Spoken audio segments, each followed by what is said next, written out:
అయితే దీనికి ముఖ్య కారణం ఏంటంటే గత ఒక 15-20 డేస్ బ్యాక్ ఈ JCL1 హాస్టల్ అదే స్కూల్లో హాస్టల్లో ఉంటాడు.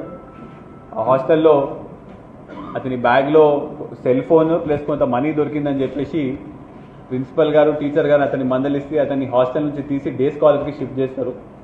ఆ సమయంలో పేరెంట్స్ ముందు ఇతనికి తిట్లు పడడము, అదేవిధంగా ఈ అబ్బాయికి బియర్ ఆల్కహాల్ కన్స్యూమ్ చేయడం అలవాటు, అదేవిధంగా బైక్ అంటే కూడా బాగా ఆశ. ఇంకా ఇది ఉండేసరికి ఎట్టి పరిస్థితుల్లో మనము ఈ డబ్బులు సంపాదించాలి, ఏదైనా చేసి డబ్బులు సంపాదించాలని చెప్పేసి కరెక్ట్ ఈ ట్యూస్డే రోజు అంటే 11th రోజు స్కూల్ ఫీజు కలెక్ట్ అవుతుంది కదా, ఆ రోజు ప్రిన్సిపల్ దగ్గర కంపల్సరీగా డబ్బులు ఉండే అవకాశం ఉంటుంది. మనం ఆ రోజు మనము ఆ ఇంటికి వెళ్ళి దొంగతనం చేసి ఆ డబ్బులు తీసుకోవచ్చని వీళ్ళు ముందే ప్లాన్ వేసుకొని 5 రోజుల ముందు నుంచి అంటే 11th రోజు అయితే 6th 7th ఆ రోజు నుంచే అక్కడ చుట్టుపక్కల ఉన్న కెమెరాలు కూడా వీళ్ళు రెక్కీ చేసుకుంటారు.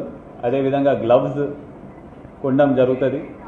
ఏ టైంకి వెళ్ళి ఏ టైంలో ఒక్కళ్ళే ఉంటారో కూడా చూసుకొని మొత్తం ప్లాన్ వేసి ఆ రోజు 11th రోజు స్కూల్ అయిపోగానే 4ంటికి వీళ్ళు ఇద్దరు బయటికి వచ్చి అక్కడ ఉన్న అవుట్స్కర్ట్స్లో కలుసుకున్న తర్వాత అందులో ఒక అబ్బాయి లోపలికి వెళ్ళి గోడ దూకేసి ఫోన్ మాట్లాడుతున్న సమయంలో డబ్బులు తీసుకుని వెళ్ళే సమయంలో రూపా అనే డిసీజ్డ్ గుర్తుపట్టేసరికి మళ్ళీ బయటకు వచ్చి మమ్మల్ని పేరు చెప్తుందని చెప్పేసి ఒక 27 సార్లు కత్తి పెట్టి పొడవడం జరుగుతుంది.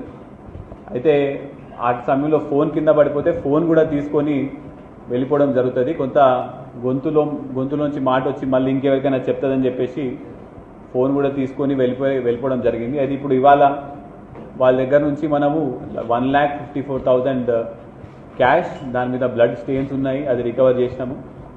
అదేవిధంగా 2-3 డేస్ బ్యాకే కొన్న ఒక 60,000 పెట్టి ఐఫోన్ కొన్నాడు, అది కూడా రికవర్ చేయడం జరిగింది.